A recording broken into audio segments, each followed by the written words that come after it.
তো আজকের ভিডিওতে দেখাবো হচ্ছে গিয়ে আপনার কীভাবে ৳1 আলিএক্সপ্রেসে পেমেন্ট দিবেন আর কি।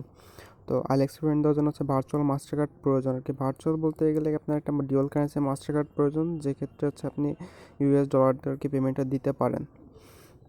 তো অনেকেরই প্রশ্ন থাকে, ভাই ৳1 দিয়ে কি আসলে প্রোডাক্ট পাওয়া পসিবল? প্রোডাক্ট কি আমি হাতে পাবো? হ্যাঁ, অবশ্যই আপনি হাতে পাবেন এবং আমিও পাইছি। তো এটা কোনো মতে স্ক্যাম না আর কি। এটা একটা ইন্টারন্যাশনাল সাইট, তো এটা স্ক্যাম হইতে পারে না এবং এটা স্ক্যাম না। তো এখন কথা হচ্ছে, ভাই আপনার এটা পেমেন্ট দিলে কত কী টাকা লাগবে? তো এইখানে হচ্ছে কি আমি আপনার টোটাল পেমেন্টটা দিয়ে দেবো। সেক্ষেত্রে আপনাদেরকে আমার হচ্ছে ৳50 করে দিতে হবে পার অর্ডারের জন্য।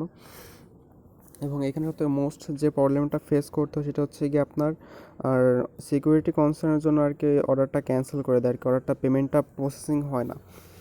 তো এটা একটা বিরাট একটা সমস্যা। তো এই সমস্যা থেকেও সমাধান আছে যে এটা কীভাবে কি আপনারা একসাথে অনেকগুলো অর্ডার করতে পারবেন।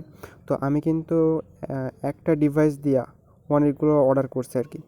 তো মিনিমাম আমার অর্ডার করা আছে 15+ অর্ডার করছি এই পর্যন্ত, এবং এটা একটা মাস্টার কার্ড দিয়ে অর্ডারটা পেমেন্ট করছি এবং লাস্টে দেখাই দেবো যে আসলে আমার মাস্টার কার্ড আছে এবং পেমেন্ট কীভাবে কী করছে সব কিছুই দেখাই দিব। ঠিক আছে। তো আপনার হচ্ছে আমাকে বিকাশের মাধ্যমে হচ্ছে পেমেন্ট দিবেন, আর পেমেন্টটা আপনি পাওয়ার পরে আপনাদের যে অ্যাকাউন্ট আছে দেন সেক্ষেত্রে হচ্ছে জিমেল বা ফেসবুক অ্যাকাউন্ট হচ্ছে ভালো হয়, তাহলে এটা পেমেন্টটা একটু দিতে গেলে আর কি ভালো হবে। পেমেন্টটা আর কি যায় ওই কারণে। আর অনেকে কী করে যে অন্যান্য সাইট থেকে আর কি মেইল ক্রিয়েট করলো, এখানে পেমেন্টটা প্রসেসিং হতে টাইম লাগে বা প্রসেসিং হয় না, অর্ডারটা ক্যান্সেল করে দেয়। তো আপনাদের যদি জিমেল হয় বা ফেসবুক আইডি হয় সেক্ষেত্রে আর কি সবথেকে বেশি ভালো হবে। আপনাদের যে জিমেল দিয়ে আলিএক্সপ্রেস অ্যাকাউন্ট খোলা আছে তো সেইটা দিয়ে আর কি আমাকে দিয়ে দিবেন, সেইটা আছে পেমেন্টটা প্রসেস করে দিব। তো এখানে আরেকটা কথা, সেটা হচ্ছে গিয়ে অনেকে করে কি নতুন একটা অ্যাকাউন্ট খুলে এমনি পেমেন্ট দিতে যায়। তো ওই ক্ষেত্রে 99.9% থাকে যে ওইটা পেমেন্টটা প্রসেসিং হবে না, অর্থাৎ আপনার ওই পেমেন্টটা না যাওয়ার সম্ভাবনা সবথেকে বেশি। অর্থাৎ নতুন অ্যাকাউন্ট খুলে আপনি পেমেন্টটা দিতে গেলে একটা সমস্যায় পড়া লাগে। ঠিক আছে। তো যারা বুঝতেছেন যে ভাই এটা একটা স্ক্যাম বা ভুয়া, ঠিক আছে, তারা বলবো যে ভিডিওটা না দেখাই ভালো, তারা স্কিপ করতে পারেন। তো আমি দেখাচ্ছি যে আমি কতগুলো অর্ডার দিচ্ছি। এই দেখেন, এই একটা, ঠিক আছে, মিস্ট্রি বক্স অর্ডার দিয়েছিলাম। তো এর প্রাইস দেখেন 0.01, ঠিক আছে। এটা অলরেডি আমি পেয়ে গেছি অর্ডারটা আমার হাতে পাইছি। তো এখানে দেওয়া ছিল এটাও একটা স্ক্যাম টাইপের ছিল, যে এখানে বলা ছিল যে 100% যে আইফোন পাবেন, বাট আইফোন দেয় নাই, দিছে একটা হেডফোন। তো এই পর্যন্ত অর্ডার দিছি হচ্ছে গিয়ে আপনার পেন ড্রাইভ অর্ডার দিছি, পরে ঘড়ি অর্ডার দিছি একটা, আর অনেক কিছু অর্ডার দিছি। ওকে, তো এ হচ্ছে আর একটা অ্যাকাউন্ট।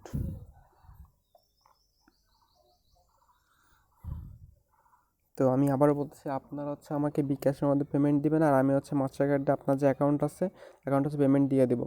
আর আরেকটা কথা, সেটা হচ্ছে কি আপনারা যারা আমাকে অ্যাকাউন্ট দিবেন, তো অ্যাকাউন্টটা অবশ্যই আপনাদের যে অ্যাড্রেসটা আছে অ্যাড্রেসটা সেট করে তারপরে দিবেন, তা নাহলে অনেক ঝামেলা করা লাগে আর কি।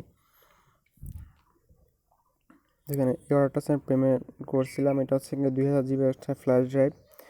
ওকে, তো এটার প্রাইস হচ্ছে 285 টাকা। তো এটা আমার কুপন ইউজ করে ৳1 পড়ছিল। তো অনেকে বলতে পারেন যে ভাই আপনার কাছ থেকে ৳1 দিতেছে, তো আপনি কীভাবে আপনার কাছ থেকে ৳50 নিতেছেন? তো এই অর্ডারটা করতে গেলে প্রচুর ঝামেলা করা লাগে। যেমন ধরেন আপনার অ্যাকাউন্ট আমার সেট আপ করা লাগে, পরে আমার কার্ডের ভিতরে যে অনেক ইনফরমেশনগুলো দেওয়া লাগবে, ঠিক আছে। তো এই কারণে হচ্ছে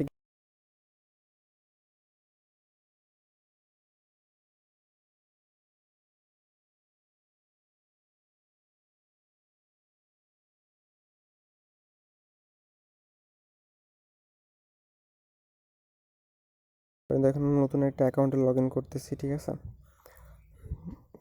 আচ্ছা, আমার নতুন অ্যাকাউন্ট, তো অ্যাকাউন্টটা খুলছে হচ্ছে কালকে। তো আমি যদি এটা দিয়ে পেমেন্ট দিই, এটা পেমেন্ট প্রসেসিং না হওয়ার চান্স আর কি বেশি, আবার অনেক ক্ষেত্রে হয়ে যায়। তো আলিএক্সপ্রেস শপ থেকে যে সমস্যাটা হয় সেটা তো বললামই, যে বলা যে order has been closed for account security concern. তো এটা সব থেকে বড় একটা সমস্যা। তো অনেক সময় বলে যে এটা অন্য একটা ডিভাইস থেকে লগ ইন করতে বা অন্য নতুন একটা ডিভাইস দিয়ে অ্যাকাউন্ট করে তারপর হচ্ছে কি আপনার অর্ডারটা পেমেন্ট করতে। তো আমি বলবো যে এইটা একটা ট্রিক্স। তো জিনিসটা হচ্ছে ওই রকম না যে অন্য একটা ডিভাইস দিয়ে খুলে আপনি যে আপনার আইডি অ্যাকাউন্ট দিয়ে লগ ইন করে পেমেন্ট করতে পারবেন। ঠিক আছে, দেখেন to protect your or to protect the security concern please try another device. তো বলছে অন্য একটা ডিভাইসই করতে। তো আপনি যদি অন্য একটা ডিভাইসে দেনও তারপরে কিন্তু আরেকটা যাবে না। তো এখানে হচ্ছে গিয়ে আমি আরেকটা কথা বলি, সেটা হচ্ছে কি আপনাদের যদি বলে যে অ্যাকাউন্টে যে সিকিউরিটি কনসার্নের জন্য পেমেন্টটা ক্লিয়ার হয়নি, সেক্ষেত্রে হচ্ছে আপনাকে আমরা ৳50 ব্যাক দিতে পারবো না। আর যদি বলে যে পেমেন্ট বা কার্ডের জন্য আর কি সমস্যা হয়েছে বা অন্য কোনো সমস্যা থাকলে আপনাদের টাকা আমি ব্যাক দিয়ে দিব আর কি, ঠিক আছে। বা আপনাদের টাকা থেকে গেলো বা কিছুদিন পর যদি বলেন যে ভাই আমাকে পেমেন্ট আবার একটু ক্লিয়ার করে দেন, তাহলে সেক্ষেত্রে আপনাদের যে কোডটা দিব সেই কোডটা আমাকে সাবমিট করবেন এবং আপনাদের যে অ্যাকাউন্টে আমি পেমেন্টটা দিচ্ছি ঠিক সেই অ্যাকাউন্টে আবার ওই পেমেন্টটা দিয়ে দেওয়ার চেষ্টা করব। ওকে, তো সম্পূর্ণ ব্যাপারটা হচ্ছে আপনাদের উপর ডিপেন্ড করে আপনারা কী করবেন বা না করবেন। দেখেন প্রাইস কিন্তু 0.0 আছে, তো এইখানে সিলেক্ট নিউ অ্যাড্রেস, এখানে আছে আমার যে কার্ড আছে কার্ডের ডিটেলসগুলো দিব, আর উপরে যে শিপিং ইনফরমেশনগুলো আছে সেই শিপিং ইনফরমেশনগুলো হচ্ছে কি আপনার অ্যাড্রেসটা দিবেন। তো এই হচ্ছে আমার ভার্চুয়াল কার্ড, ঠিক আছে।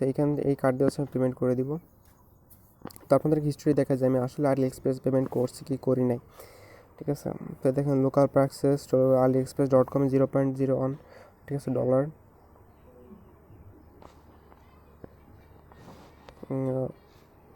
পেমেন্ট ট্রানজ্যাকশনগুলো দেখাচ্ছি, দেখেন যে ডেট হচ্ছে গিয়ে 28 তারিখে পেমেন্ট দিছিলাম। তো লোকাল প্রাক্সেস ফি নিচে আরও অনেকগুলো আছে যে পেমেন্ট দিছি, ঠিক আছে। তো দেখুন লোকাল প্রাক্সেস ফি 0.01 USD, ঠিক আছে। দেখুন কতগুলো পেমেন্ট দিছি আমি আলিএক্সপ্রেস দিয়ে।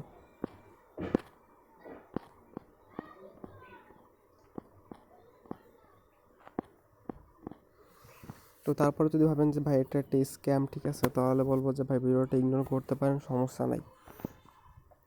আর যদি বিশ্বাস থাকে তাহলে অর্ডার দিয়ে দেখতে পারেন, আপনার অর্ডার যদি চলে যায় তো আপনারই লাভ। তো অনেকে বলবেন যে ভাই আপনি তাহলে নতুন একটা অ্যাকাউন্ট খুলে অর্ডার দেন না কেন? তো চাইলে তো ভাই করাই যায়, কিন্তু অতগুলো অ্যাকাউন্ট তো আমাদের কাছে করা সম্ভব না, ঠিক আছে। অতগুলো জিমেল অ্যাকাউন্ট ফেসবুক অ্যাকাউন্ট করা পসিবল না। তো ইন ফিউচার একটা ভিডিও দেওয়ার চেষ্টা করবো, সেটা হচ্ছে কীভাবে আপনার আনলিমিটেড অর্ডার দিতে পারবেন আর কি। আর যদি কারো ভার্চুয়াল কার্ড প্রয়োজন হয় তাহলে বলতে পারবেন, ভার্চুয়াল কার্ড দেওয়া যাবে।